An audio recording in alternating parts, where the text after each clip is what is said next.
حسبي ربي جل الله ما في قلبي غير الله نور محمد صلى الله لا إله إلا الله. أعوذ بالله من الشيطان الرجيم. بسم الله الرحمن الرحيم.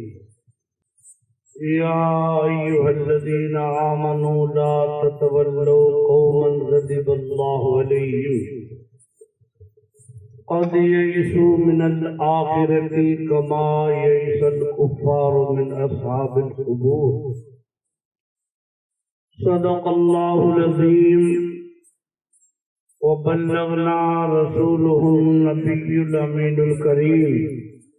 ایک مرتبہ نبی کونین سرور کائنات صلی اللہ تعالی علیہ وسلم کی بارگاہ بے کس پناہ میں ہدیہ درود سلام پیش کریں. اللہم صلی علی سیدنا و نبینا و حبیبنا و مولانا محمد و بارک وسلم صلاۃ و سلام علیک یا رسول اللہ. یہ محفل پاک آج کس غرض سے سجائی گئی؟ میں نے قرآن پاک کی آیت مقدسہ کسی کے فلسفہ لوزک اس کی وجہ بیان کرنے کے متعلق میں نے قرآن پاک کی آیت مقدسہ پیش کی ہے کہ آج یہ محفل پاک کس مقصد سے رچائی گئی. ہر کام کا کوئی نہ کوئی مقصد ہوتا ہے. کام کرنے کے پیچھے کوئی نہ کوئی وجہ ہوا کرتی ہے. یہاں کیا وجہ ہے کہ آج یہ محفل کا انعقاد کیا گیا؟ اس محفل پاک کو اس لیے سجایا گیا